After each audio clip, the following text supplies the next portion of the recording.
A gente já se apresentou no primeiro dia, mas caso vocês algum de vocês não tivessem presente, então eu sou Paula, eu sou professora não só da parte da nutrologia na Faculdade de Medicina, mas também da clínica médica. E eu trabalho junto ao serviço de terapia nutricional interprofissional, junto com a Dani e com a Luana, que são as nutricionistas do serviço. E o nosso dia a dia é hospitalar, a gente não tem tanta penetração na atenção básica, na atenção primária, né? Mas está sendo muito interessante esse contato com vocês, porque, de certa forma, o paciente tem que ter alta do hospital, e isso precisa continuar de alguma forma. E a gente já fez um projeto bem legal com a equipe da DRS, liderado pela Dani, pelo Felipe, que foi a implementação do projeto Primeira Sonda, que tem tudo a ver com isso que a gente está falando, porque os pacientes são os pacientes que precisam ficar com sonda pela primeira vez. Então, a gente já tem parte desse projeto, né? E acho que é isso, assim, queria saber de vocês, como é que vocês gostariam de conduzir essa nossa conversa, vocês querem falar um pouquinho, vocês têm dúvidas sobre as aulas? Eu acho que a gente tentou, nas aulas, aproximar, trazer para vocês uma realidade um pouco mais voltada para a terapia nutricional, para esses cuidados, dentro da síndrome da fragilidade, dentro da atenção primária, né? Então, eu queria saber um pouquinho mais de vocês, para a gente mais trocar ideias e experiências aqui do que qualquer outra coisa, né? Então, acho que vou deixar para vocês fazerem perguntas.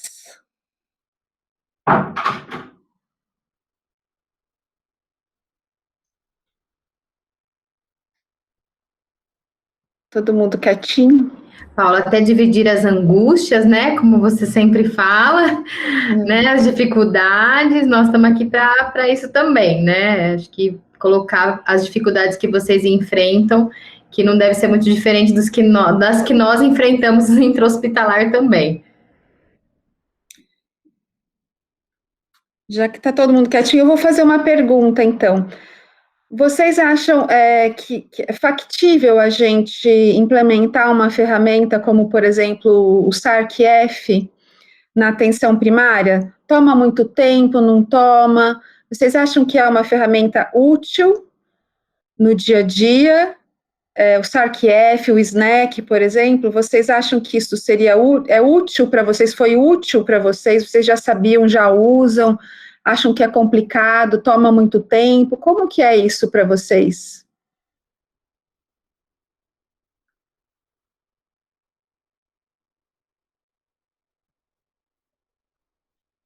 Alguém se habilita?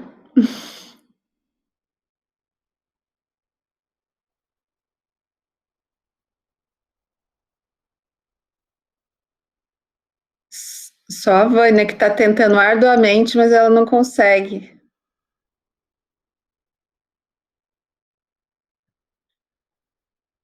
entrar. Bom,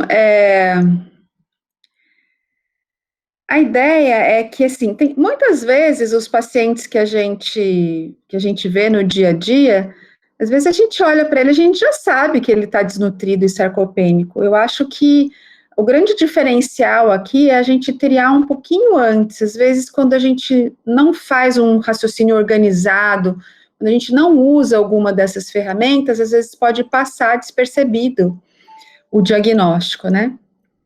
E a grande preocupação que eu tenho é que a gente, de fato, possa tirar do papel, que está no papel, que está na literatura, os guidelines e diretrizes e políticas, a gente tem uns par disso. Mas e para tirar isso do papel e colocar na prática? Então, por isso a minha pergunta para vocês, é factível? Porque na minha concepção é rápido de você fazer esse tipo de avaliação, né? E a tentativa, assim, de propor algumas estratégias que também estão que estão no arsenal do nosso dia a dia, né? Então, seria alguma coisa nesse sentido. Eu vou deixar a Cristina levantou a mão aqui, vou abrir o microfone para você, Cristina, por favor. Ah, obrigada. Deixa eu abrir o meu vídeo também. Eu acho que, assim, eu gostei muito, eu não conhecia em detalhe, né? Eu sou psicóloga de formação, embora a gente tenha trabalhado muito na orientação aos profissionais da atenção primária, né? Eu trabalho na área da pessoa idosa, né? Ligada ao Ministério, já há um tempo, desde 2012. E o que eu penso, assim, eu acho que o maior desafio é como a gente vai sensibilizar os profissionais da atenção primária para a utilização dessas escalas, enfim, dessas informações, tipo o SARC-F ou outro, porque são informações fundamentais, né?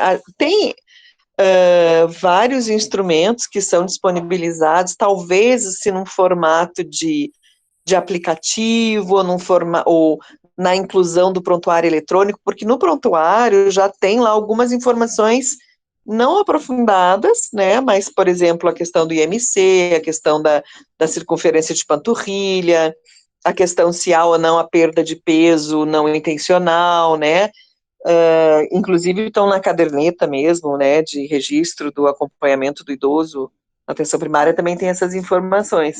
Mas seria muito bom se pudesse ter essa disponibilidade. Agora, o que eu vejo, assim, pela experiência, pela nossa prática, é essa dificuldade da sensibilização e da compreensão dos profissionais de que é um tema relevante, de que é um tema importante. Muitas das questões, achei muito bom o material, assim, da parte que fala da questão da nutrição, enfim, e muito esclarecedor. E são questões básicas, né, que podem ser aplicadas na atenção primária. A única questão que eu acho é isso, é como que a gente sensibiliza, como que a gente deixa de uma forma mais, não vou dizer simples, porque não é simples a palavra, mas aplicável, né, porque a maioria dos profissionais, quando chega com um procedimento, para preencher, ou uma ficha, mas nós preenchemos coisa demais, todo mundo quer incluir no prontuário eletrônico informação, mas porque eu acho que isso passa pela compreensão e pela importância do tema, né? O nosso sistema, ele não está preparado para atender a contento os idosos, né? É um sistema pautado nas questões agudas, pautado na resolução de doenças, pautados numa população muito mais, não quer dizer que não seja importante, mas da saúde da mulher, saúde da criança, das gestantes, né, e as pessoas idosas realmente não têm essa compreensão. Muitas coisas são entendidas como fazendo parte do envelhecimento, como sendo normal do envelhecimento também, né. Legal, Cristina, acho que eu compartilho com tudo que você falou. Eu acho que essa tentativa, isso que a gente está fazendo aqui, né, eu acho que é um pouco disso, tentar vencer um pouco essas barreiras. E quando a gente motiva e mobiliza, a gente tem como é que chama mesmo? As pessoas que positivamente propagam aquilo, né? Então, de repente, que a gente possa ser multiplicador, né, dessa ideia. Eu vou antes de eu abrir para a Vânia aqui, está com a mãozinha levantada também, eu queria só. A sua mão está levantada, Vânia. Eu vou compartilhar minha tela aqui com vocês. Eu vou mostrar para vocês um artigo que saiu recentemente, que inclusive foi um artigo que inspirou a gente nessa história de propor essas ferramentas mais básicas. Ele não é um artigo nacional, mas existe um protocolo de um serviço que eles propuseram nesse artigo, realmente tirando essas ferramentas mais fáceis para poder para que a gente possa, de fato, identificar, né? Então, eu vou só mostrar aqui para vocês e depois a gente disponibiliza, só para eu ilustrar o que a gente está falando.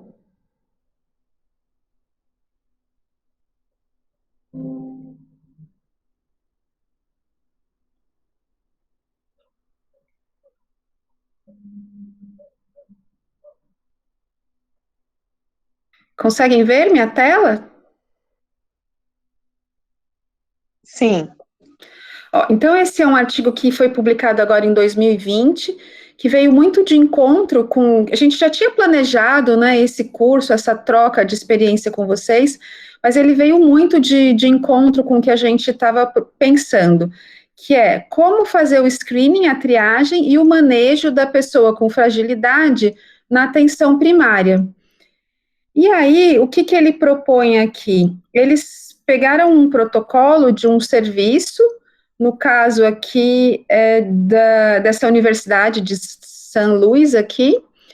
Então, eles fizeram isso, olha, o questionário Freio, o SARC-F para sarcopenia, o SNAC e uma outra ferramenta para avaliação da parte cognitiva. E nesse caso aqui, a Vânia propôs até uma outra ferramenta que ela achou mais prática nesse sentido. E aí, com isso, a gente acaba fazendo o que a gente chama de praticamente uma avaliação geriátrica ampla, mas eu queria chamar a atenção de vocês que isso também faz parte do assunto nutrição, terapia nutricional, tendo em vista que a gente tem essas duas importâncias, esses dois pesos aqui, que é a triagem da sarcopenia e também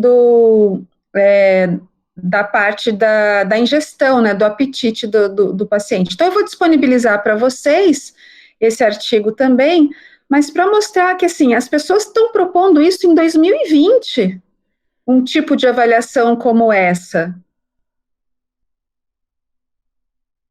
De forma que...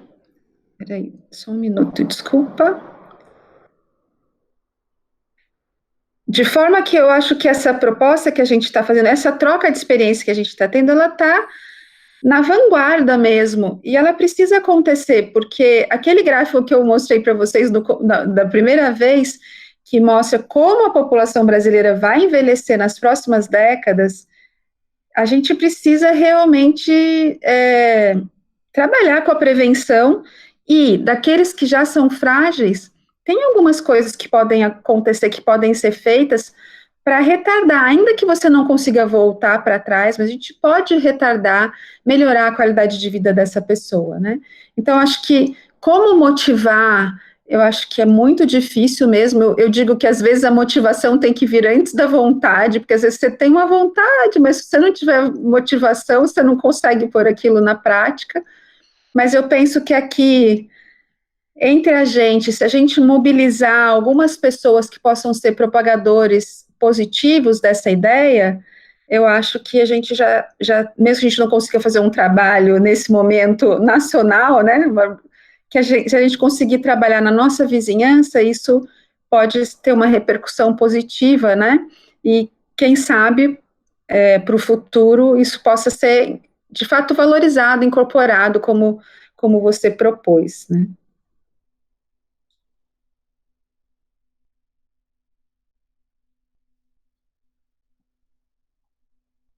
Quem mais?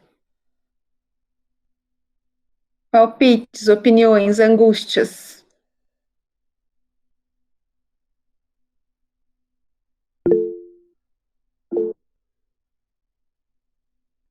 Vi um plim aqui.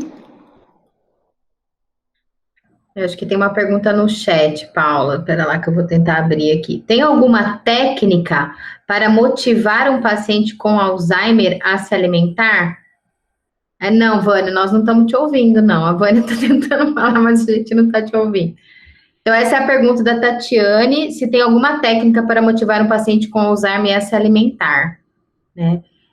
Depois a Luana, a Paula podem acrescentar, mas eu vou falar algumas técnicas que a gente acaba utilizando na nossa prática, né? Não é de atenção básica, como a Paula falou, Apesar de nós termos um ambulatório em qual a gente atende paciente com Alzheimer, né, com diversas demências, outras doenças neurológicas, técnica que eu considero principal, vou citar algumas, mas uma que eu considero principal é sempre que possível tentar deixar o mais próximo da alimentação da família. Né? Então, mesmo que esse paciente ele ainda esteja, mesmo que ele esteja em uso de uma gastrostomia, né, tentar trazer o mais próximo da família possível. Se ele puder sentar com a família, né, se ele puder receber o mesmo tempero que a família, isso a gente percebe que faz com que o paciente com Alzheimer tenha uma motivação a se alimentar. Uma outra coisa que eu chamo bastante atenção, e é um problema, na verdade, no nosso ambulatório, é com relação à mudança de consistência, né? Quando o paciente ele necessita de uma mudança para uma dieta pastosa. E aí, se não for uma orientação adequada, qual vai ser essa dieta pastosa? Né? A partir do momento que ele tem alguma disfagia. Essa dieta pastosa vai ser uma sopa batida. Aí eu pergunto para vocês que estão aqui, né? Imaginem vocês todos os dias comendo uma sopa batida. Então, existem sim algumas técnicas em que só o fato de você preparar essa alimentação separadamente, né? Então, você bateu o arroz, você bateu o caldo de feijão, você bateu o legume, você bater a carne, fazer separadamente, estimularia a vontade do paciente e o sabor e o visual, né?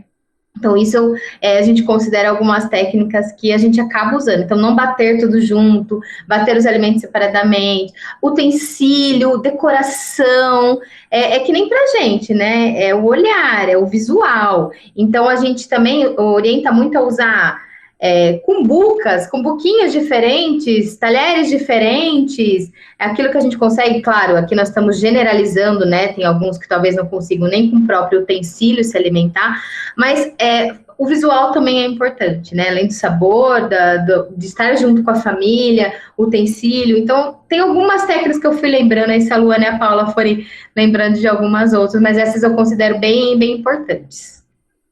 Pratos coloridos, né? Isso aí, Vânia, né? É o visual. Enfeitar, de repente ele não pode com Quer falar, Lu? Pode falar, Lu. Manda brasa.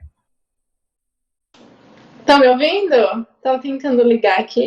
Não, eu ia, na verdade, mais complementar mesmo o que a Dani está colocando. Eu acho que o visual interfere muito mesmo, assim, a questão do paciente também estar se alimentando perto da família, e a gente sabe que a alimentação, ela é muito social, tem muito essa questão afetiva envolvida, né? Então, o fato dele estar acompanhado sempre de alguém, de amigos ou de familiares, né?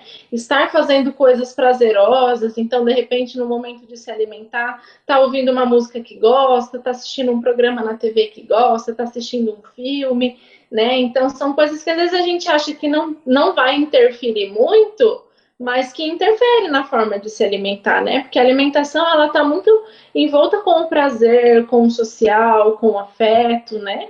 Então, essa questão de estar, né, de proporcionar para essa pessoa um momento prazeroso, seja através da companhia de alguém ou de tal, enfim, né, com essas atividades aí em volta que são prazerosas, também pode interferir bastante, né, na pessoa querer se alimentar mesmo. E eu penso também na questão da gente tentar incentivar a autonomia deles, né, de quando possível eles se alimentarem sozinhos, escolherem o que eles vão comer, a quantidade que eles vão comer também é bastante importante, né, a gente trazer essa autonomia para eles também é essencial. Acho que, assim, fui pensando, a Dani foi falando, eu fui pensando também. Então, acho que, assim, tá bem relacionado mesmo com essa questão né, do prazer, do afeto, do social, né, da gente deixar o visual, a alimentação, ela é muito visual, então a gente tentar deixar isso o mais agradável possível. E eu lembrei só de uma última coisa com relação ao que o paciente gostava de comer, né? O que ele já tinha prazer em comer, né? Não adianta a gente querer instituir, ele precisa comer queijo, mas ele nunca gostou de comer queijo, né? E de repente você vai tentar incluir na alimentação dele uma coisa que ele já não tinha prazer antes, né?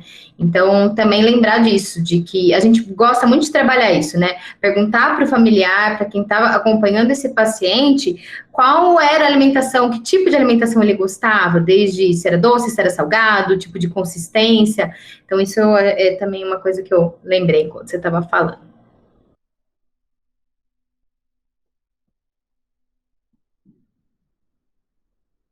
Legal, eu acho que, então, esses são pontos super importantes que elas comentaram, e acho que vai de encontro à ideia de que não adianta só também a gente diagnosticar, a gente precisa manejar. E aí, quando a gente tem um remédio, uma pílulazinha que a gente toma, parece até mais fácil, né? Porque se tem uma injeção, então melhor ainda, que daí não precisa engolir. Então, é mais fácil a gente ter um remédio para as coisas do que mudar o hábito de vida. É tão difícil quando você precisa fazer a alteração do hábito de vida. Mas eu acredito que quando a gente tem algumas dicas e algumas sugestões que a família nem percebe, são coisas fáceis que eles poderiam fazer. Então, às vezes, ele pensa assim, o paciente tem Alzheimer, nem está contactando muito com, né, não faz grandes contatos, o nível de consciência não permite tanto contato com a família, então, de repente, a alimentação, essa coisa da cor, de estar junto com a família, de repente a família pensa que aquilo não tem importância. Então, o fato da gente falar para eles, não, isso é importante, e colocar isso como parte da terapia, é fundamental. Naquela parte que a gente conversa na aula sobre anorexia do idoso, vocês percebam que tem a história do isolamento social, isso interfere, isso faz com que ele tenha menos apetite, a polifarmácia. Então, se de repente está sobrando remédio ali, né? Se está sobrando remédio que possa ser retirado, que isso pode ajudar no apetite, reparar se a dentição está adequada, se a dentadura não está machucando. Então, tem várias estratégias que podem acontecer. Fracionar a dieta. Na nossa apostila, a gente deixou um pouco mais incrementado um pouco dessas dicas, principalmente, assim, às vezes ele não quer comer uma quantidade muito grande, mas, de repente, numa quantidade pequena de alimento, você consegue aumentar a energia desse alimento, né? Em inglês, eles chamam fortificar. Então, um copo de leite, ele pode ser fortificado com leite em pó, ele pode ser fortificado com creme de leite, tá? E em português, eu não sei se o termo fortificar é exatamente o correto, depois a Dani e a Luana podem comentar, mas em inglês eles chamam isso. E aí eu já vou emendar na questão da Cristina aqui, que ela falou que ela ficou surpresa quanto à indicação dos snacks, que tem sal, que tem açúcar, é ao contrário do que é recomendado. Então vamos só pontuar, Cristina, que tem dois momentos que a gente está falando. Um é prevenção. Tá? Então, no momento que a gente precisa envelhecer de forma saudável, fazer atividade física, a gente fez uma apostila para tentar colocar a dieta mediterrânea. Nós temos capacidade de fazer uma dieta mediterrânea no Brasil. Nós temos castanha, temos peixes. Então, a gente vai disponibilizar também para vocês o nosso manual da dieta mediterrânea, que não tem muito a ver com o idoso de uma forma geral, um pouco adaptada para o Brasil, né? Nessa, sim, a gente não vai recomendar o snack nem nada. Só que tem uma outra situação. O indivíduo que já é frágil, ele vai sofrer muito mais do problema da desnutrição do que você fazer algum outro tipo de prevenção já na idade lá avançada. Então, vocês podem ver, assim, a recomendação é coloque o pouco que ele come é melhor que o nada. Então, tem algumas recomendações nesse sentido, tá? Na referência que vai estar na apostila que a gente está preparando para vocês, tem uma referência de uma força-tarefa do Reino Unido. Lá você vai encontrar várias dessas dicas e vocês vão perceber que é o contrário do que a gente fala, ó, não coma na TV, porque você come na frente da TV, você vai comer mais do que você precisa comer, porque você, né, você linka a sua alimentação com aquela coisa do prazer. Não, para o idoso, ele passa a ser o contrário, uma dica para ele ingerir mais alimentos é comer na frente da TV, ou ouvindo um programa que ele já tem, que ele goste mais, tá? Então, nesse sentido, ele não vai ter tanta restrição. É claro, se ele tivesse uma hipertensão descontrolada, uma insuficiência cardíaca descontrolada, uma doença renal crônica, aí você vai ter que ter esses cuidados. Mas se a gente estiver dentro de um processo de envelhecimento, com idoso já frágil, né, pela classificação do Rockwood lá, por exemplo, 5 ou 6, ele vai ter mais risco de quedas, de hospitalização, de evoluir mal, se ele se desnutrir, se ele perder peso, do que se eu conseguir ofertar alguma coisa para ele, tá? Então, assim, fora, no Reino Unido, na Holanda, tem várias campanhas de refeições, como ofertar 1.000 calorias para um indivíduo idoso e frágil, tá? Então, e aí a gente vai dar uma revisada na apostila, ver se a gente marcou bem esses 2 momentos, né, meninas, antes de liberar para vocês, porque eu acho que essa é a grande questão, né? O envelhecimento, nós estamos na década do envelhecimento saudável, e agora a gente precisa ter um parênteses desse indivíduozinho que já está frágil, e que já são esses com a demência, com a idade mais avançada. O que nós vamos fazer para melhorar a qualidade de vida dele, ok?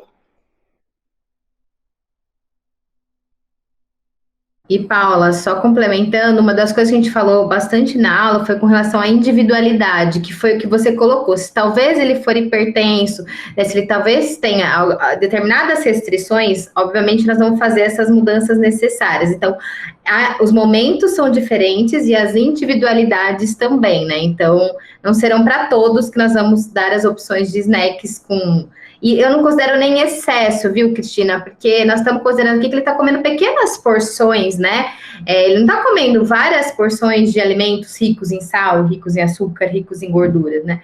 Então, nós estamos nesse momento, mas Paula, aquele paciente que come pequena quantidade. E que talvez nessa pequena quantidade eu consiga concentrar a caloria para ele consiga atingir a necessidade perto daquilo que ele precisa para não ficar ainda mais frágil. Não sei se ficou claro, qualquer coisa a gente complementa aí. A gente precisa rever mesmo, Paulo, que eu acho que não está isso tão claro no nosso material mesmo, na hora que a gente for entregar.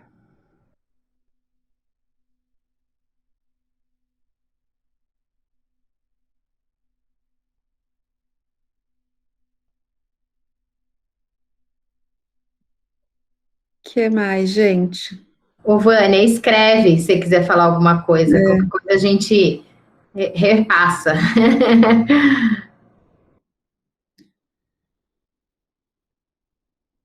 Paula, eu vi aqui também que perguntaram sobre a parte de ingestão hídrica. Deixa eu achar aqui. Também perguntaram sobre falaram sobre o problema de hidratar o idoso, né? Principalmente aqui com Alzheimer, porque ela percebe, a Tatiane mesmo, que ela percebe muita resistência desses pacientes na ingestão hídrica, né? Realmente, Tatiane, também é uma angústia nossa a ingestão hídrica para os pacientes, ainda mais se tem aqueles que precisam de líquidos espessados, né? Aí nós estamos com problemas duplos. Então, as estratégias que a gente utiliza, além de chá, suco, aromatizar a água, uma das coisas que a gente também usa, né?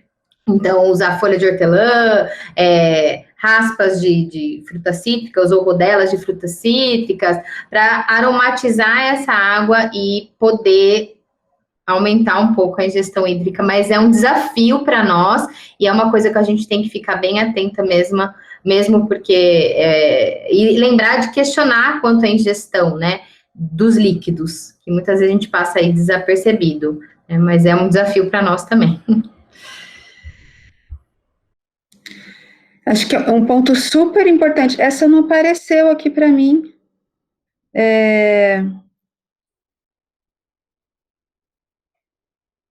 Esse tópico da hidratação do idoso é um tópico muito importante. Então, a gente tem que lembrar que a sede, a sensação de sede, é um mecanismo que a gente tem de proteger o nosso organismo da desidratação.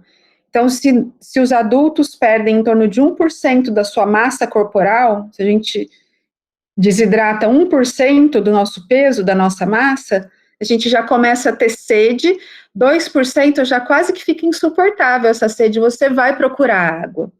E aí você se defende da desidratação. E o idoso, ele perde esse mecanismo, né, de regulação da sede. Então, é fundamental que a gente ofereça ativamente água para o idoso. E aí, eu acho que esse é um ponto também que não precisa ser só a água, o chá, o suco, o leite, tudo isso vai contar como líquidos. Tem um estudo super interessante que ele fala o seguinte: eles testaram água, refrigerante, café, chá, suco de laranja, leite. Eles deram a mesma quantidade de líquido para as pessoas. E eles avaliaram com ultrassom da bexiga e o tanto que essa pessoa urinou, depois eu não me lembro se de 2 ou de 4 horas. E aí, por exemplo, a pessoa ingere 1 litro, quanto que ela urina? Ela urinou 500 ml depois de 2 horas, fez o ultrassom, não tem nada na bexiga, ou ele contou o que tinha na bexiga. Então, vamos dizer, ela urinou 500 ml e tinha 50 ml na bexiga. Então, o que ela ficou, em termos de hidratação, foi 450 ml, alguma coisa desse sentido, não sei se dá para entender. E aí, o que eles observaram é que, por exemplo, o suco de laranja, o leite, eles têm um poder de hidratação maior do que o do chá, do que o da água. Então, esses líquidos mais densos, que às vezes a gente fala, né, na idade adulta ou na criança, tem que tomar cuidado, porque você, ao ingerir laranja, você está ingerindo energia, açúcar, ao ingerir leite também, você tem gordura, tem açúcar. Então, para esse indivíduo idoso já mais frágil, ele passa a ser uma estratégia interessante também, porque você consegue mantê-lo mais tempo hidratado, com menor volume ofertado. Então, essa também seria outras dicas. E um chazinho, todo idoso gosta de um chazinho, mesmo que seja o café, né, que está muito no dia a dia do brasileiro. Então, todos os líquidos valem. Vale as frutas, que são mais ricas em líquidos. Então, seriam essas as estratégias. E tudo isso que a gente fala também, não sei se vocês percebem, você fala assim, então passa uma sonda e está tudo resolvido, daí você dá lá para ele o que ele quiser de comida, o que ele precisar de comida e de líquido. Então, tudo isso que a gente fala é porque o idoso frágil, o idoso que vai evoluindo com quadro de demência, é extremamente controverso e assim, muito pouco realizado que você passe a usar uma via artificial para nutri-lo, porque isso não vai mudar a expectativa de vida dele, você só vai piorar a qualidade de vida dele, que vai ter que ficar com uma sonda no nariz, que vai ter que ficar com uma gastrostomia. Tanto é que a maior parte dos nossos pacientes que usam sonda são pacientes que tiveram algum grau agudo de disfagia, por exemplo, um AVC. Ele teve um AVC e a partir de amanhã ele não consegue mais comer. Não tem como deixar essa pessoa morrer de fome.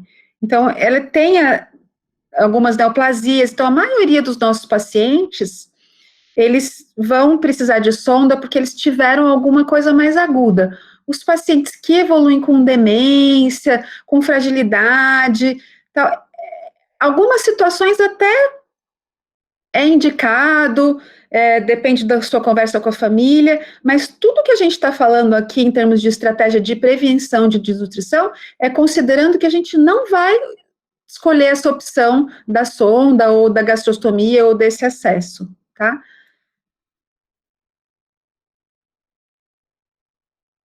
Que mais?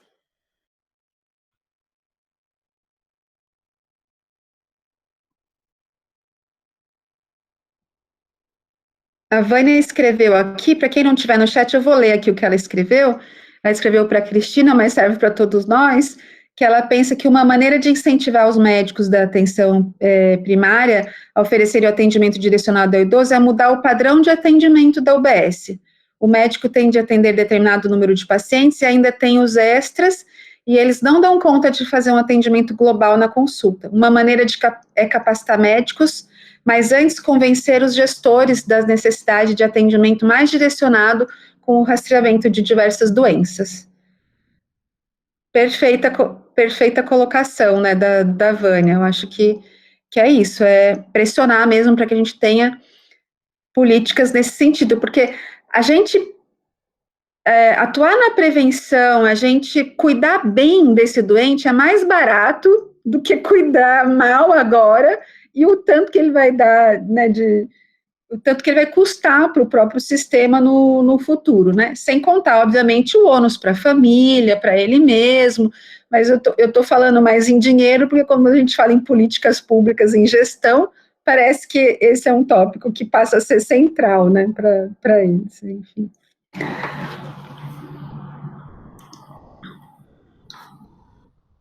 Dani, você identifica mais alguma questão? Eu acho que mais sobre suplementação, né, Paulo? Que a gente também fez a gente falou do snacks, mas eu acho que sobre a suplementação. Olha lá, fala um pouco sobre a suplementação. Vânia, nós estamos. Beleza, então vamos falar um pouquinho sobre a suplementação, porque a gente fez algumas propostas um pouco diferentes, né, nas nossas aulas, no nosso manual, sobre como suplementar. Depois a Paula fala suplementação medicamentosa, mas eu estou pensando mais em suplemento calórico, proteico, né? A gente fez algumas propostas de como suplementar esse paciente de maneira caseira, né? Eu não sei como que é a realidade de vocês, mas a gente tem um pouco de dificuldade com alguns municípios na oferta, na disponibilidade de suplementos industrializados. Eu não vou citar marca aqui, mas a gente tem um pouco de dificuldade até pelo próprio custo desse suplemento, né? Então, na nossa proposta, na aula, a gente colocou algumas opções de alimentos hipercalóricos, em que a gente juntou esses alimentos hipercalóricos e hiperproteicos de maneira que com pequenos volumes, pequenas quantidades, o paciente idoso ele consiga atingir a necessidade calórica e proteica dele.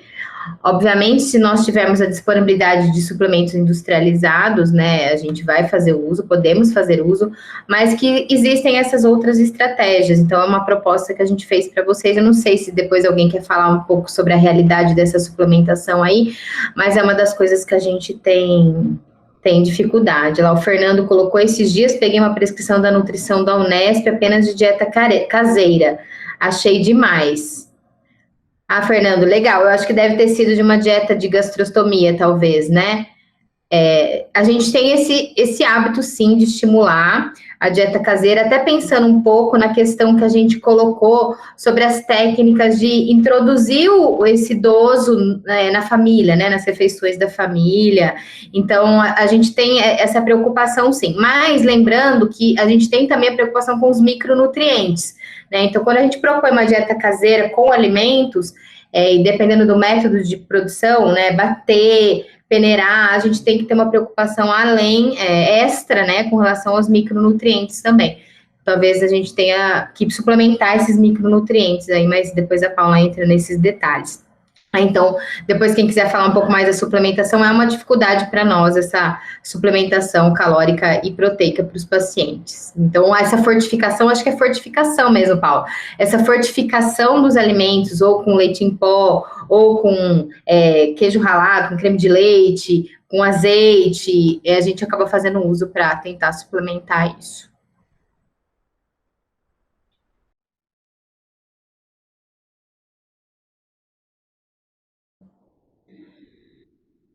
Bom, em relação aos micronutrientes, é um pouco mais difícil, assim, na nossa alimentação do dia a dia, arroz, feijão, salada, uma carne, se a gente ingerir em torno de 1.200 quilocalorias por dia, a gente ingere automaticamente os micronutrientes que a gente precisa, tá? Considerando uma dieta balanceada, com frutas, com pelo menos 3 frutas ao dia, a verdura, tal. O idoso, ele tem carência, a gente tem que lembrar principalmente da vitamina dos complexo B, das vitaminas do complexo B, e também da vitamina D, né? Só que a gente fica dando comprimido, cada vez mais comprimido, a gente acaba aumentando ainda mais a polifarmácia.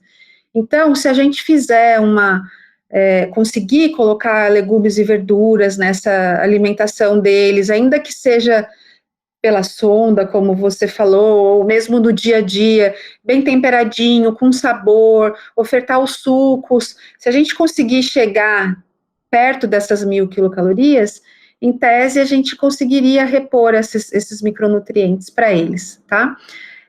Não tem como, a vitamina D tem como dosar, mas é caro dosar, é indicado, né? Isso me incomoda um pouco, a gente ter diretrizes nacionais de coisas que a gente não pode fazer, porque é caro, tá lá, é recomendado que você dose a vitamina D de todo idoso com mais de 60 anos, mas quem consegue fazer? Nós não conseguimos fazer, vocês não conseguem fazer, né? Então, uma das estratégias que a gente coloca no manual seria a exposição ao sol. Então, 10 minutos no período que das 10 às 3, aquele ruim mesmo, mas os 10 minutos que são o período, que é o período que você não fica, antes da pele ficar, chama pré-eritematoso, ela começa a querer ficar vermelhinho, essa exposição não está associada com câncer de pele, e ela já foi vista em estudos que ela foi capaz de sintetizar a vitamina D, mesmo no idoso, cuja pele aparentemente sintetiza menos vitamina D. Então, essa é uma coisa que dá para a gente fazer, mesmo se eles moram em instituição de longa permanência, de repente, se vocês trabalham nesses residenciais para idosos, de repente fazer um momento das pernocas ao sol, alguma coisa nesse sentido, arregaça ali a calça de shorts, tal, fica um pouquinho no sol, né? Então, isso seria uma coisa, né? A vitamina D, a fonte é pele mesmo, ela não seria por ingestão, né? Aqui vem uma questão dos micronutrientes, deficiências de absorção. Você tem o envelhecimento do trato gastrointestinal e o problema da deglutição, da mastigação também. Então, também menos carne. E a principal fonte de B12, por exemplo, a fonte de B12 é carne, não tem B12 em outro alimento. Então, o complexo B e a vitamina D são mais problemáticos. Se a gente conseguir inserir, como eu falei para vocês, perto de 1.000 calorias, que ele coma verdura no almoço e no jantar, que tenha 3 frutas, seja na forma de sucos, ao dia, e essa dieta em torno de 1.000 calorias, considerando que ele vai comer laticínios, 2 ou 3 porções de laticínios, algum tipo de carne, mesmo que seja moída ou desfiada, uma quantidade que seja pequena no almoço e no jantar, 3 frutas, que tenha verdura e legumes no almoço e no jantar, ele vai conseguir a quantidade dele, tá? A B12 tem um jeito da gente triar que é pelo hemograma. Então, se começar com o VCM, o volume corpuscular médio da hemácia, ficar um pouco maior, ou o RDW, que é o que mede o grau de variação, de tamanho dessas hemácias, das pequenininhas para as grandonas, se esse RDW, que vocês vão encontrar no hemograma, se isso tiver muito grande, isso significa que ele pode estar tendo algum tipo de deficiência. Aí, se achar, não dá, ele come muito pouquinho, é só uma alimentação de conforto mesmo, se tiver alguma repercussão no hemograma, se tiver língua despapilificada, que é um sinal clínico da deficiência de B12, parestesia em membro inferior, aí sim entraria a recomendação do polivitamínico, do comprimido ou em gotas, tá? Para a vitamina D, essa coisa que eu falei da exposição do sol seria algo preventivo. O correto seria dosar de todo idoso a vitamina D e, se ele for deficiente, repor com comprimido ou com gosto. Esse é a recomendação, mas a gente realmente não consegue fazer isso, tá? Os outros... que mais? Os outros micronutrientes, de uma forma geral, ele atinge, né, a vitamina A, a vitamina C nas frutas. Só se, assim, vamos dizer que a alimentação está muito pobre, muito em relação a conforto mesmo. Vamos dizer que é só leite com creme de leite, com leite em pó, quer dizer, mais derivado do leite, um ovo. Você vai chegar, quem toma um copo de leite, meio litro de leite e um ovo por dia, já recebe, por exemplo, 2/3 da necessidade de B12 que ele tem por dia. Então, aí B12 não vai ser tanto problema, né? Vitamina A tem ali também, mas outras, C, por exemplo, talvez seja o problema. Então, ou a gente tenta adequar a alimentação para ela ficar mais equilibrada, ou talvez precise trabalhar com um polivitamínico mesmo, mais um comprimidinho aí, ou em gotas, alguma coisa nesse sentido, tá? Anemia também, né? Anemia é muito comum nos idosos. A gente só tem que tomar cuidado também, o correto é a anemia ferropriva, por ferrodeficiência, a gente precisa buscar a causa, para saber se não tem alguma causa tumoral, a não ser que você esteja enxergando o sangramento, o correto seria você buscar alguma causa tumoral. No contexto do indivíduo frágil, fragilidade já Rockwood grau 5 ou 6, será que eu investigar e achar um tumor vai mudar a vida dele? Mas se de repente eu tratar essa anemia ferropriva, né, se eu tratar essa anemia, melhorar um pouquinho a hemoglobina dele, talvez ele se sinta mais disposto, ele consiga caminhar um pouquinho mais dentro de casa. Então, essas são coisas que a gente precisa individualizar e avaliar no dia a dia. Talvez tenham opiniões diferentes, mas a gente não vai ter grandes evidências, né? Mas eu acho que esse é um ponto a ser considerado.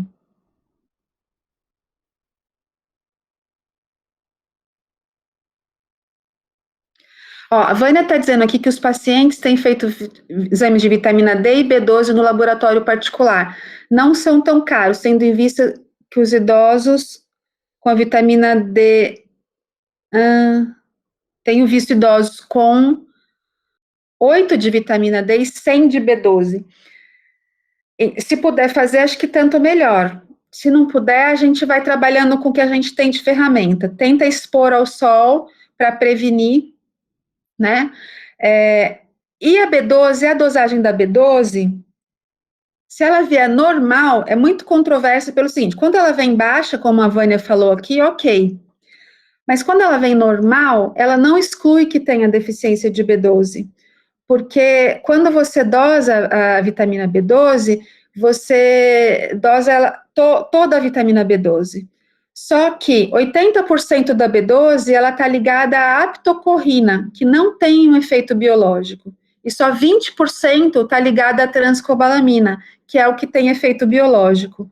Então, se o valor da B12 vier normal, ele não quer dizer nada para a gente. Então, e é muito mais comum que venha normal do que ele venha diminuído. Então, quando a gente suspeita de carência de B12, está tendo algum queixa de parestesia nos membros inferiores, língua despilificada, queilite angular, aí a gente faz um teste terapêutico, hemograma com VCM alto, RDW alto, faz um teste terapêutico, né? Quando você está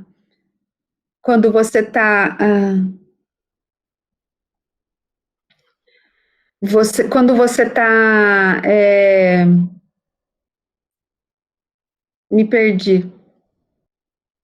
Eu fui olhar a pergunta e perdi a linha de raciocínio aqui. Daqui a pouco eu lembro. A Vânia fala aqui da hidroxicobalamina e da cianocobalamina. Na verdade, o que mais a gente faz, acho que o citoneurin,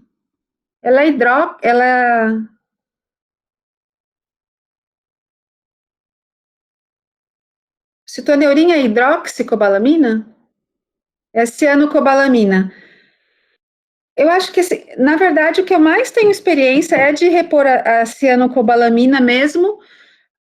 A recomendação diária é em torno de 2,5 microgramas por dia, uma quantidade bem pequenininha, E aí, todos esses comprimidos que a gente tem disponível, ele vai ter pelo menos 25, nos Estados Unidos, na Inglaterra, eles têm 25 microgramas.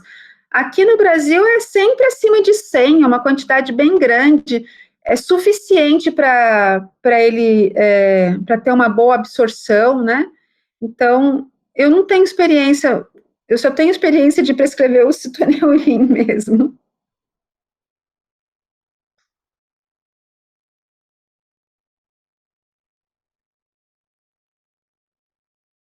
Que mais?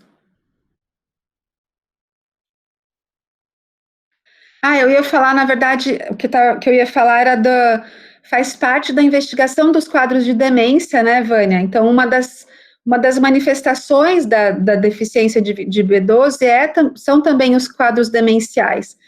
Então, nesse sentido, vocês vão solicitar a dosagem, mas se ela vier normal, ela não vai esclarecer. Aí, às vezes, é até somar outros tipos de exames, por exemplo, a homocisteína, tentar complementar ou até mesmo fazer o teste terapêutico, mesmo sem ter a dosagem baixa, ok?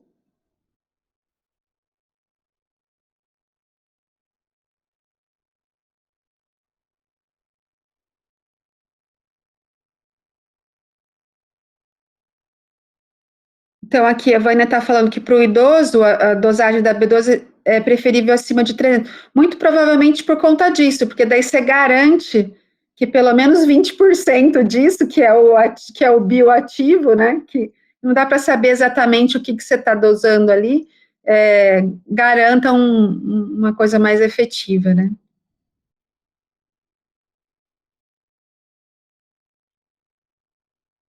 O que mais?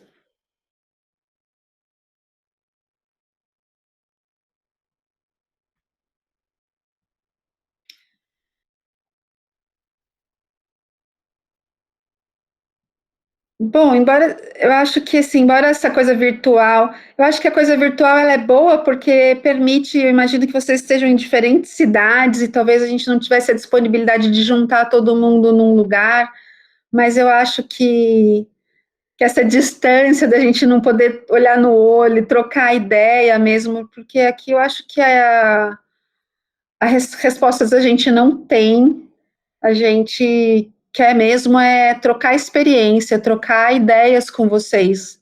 Esse eu acho que é o maior objetivo de propor esse curso, né? Não é ensinar ninguém, na verdade é trocar a experiência com vocês. Acho que esse é o nosso maior objetivo aqui, né? E de repente chamar atenção para algumas coisas que não estão no radar, né? E lembrar que a gente fala que tem um ditado que eu não sei de quem é, porque cada hora coloca um autor para ele, mas diz que a gente não tropeça na montanha, ninguém tropeça na montanha, a gente tropeça nas pedrinhas no longo do caminho. Então, como vocês já levantaram, aqui acho que a Cristina e a Vânia, o cuidado ele é centrado na doença, ele é centrado na coisa aguda. Então, ninguém tropeça no antibiótico, ninguém tropeça no antipertensivo. O que vai tropeçar são essas coisas pequenas do dia a dia, que são mais difíceis de modificar. Então, eu acho que essa tarefa árdua que a gente tem, mas se a gente puder mobilizar, né, a nossa vizinhança, a gente já está mudando um pedacinho, né? A gente já muda a realidade dessas pessoas. Então, acho que é isso. Então, agradeço muito a participação, a presença de vocês. E se ninguém tiver mais nada para complementar, as meninas Dani e Luana querem falar mais alguma coisa?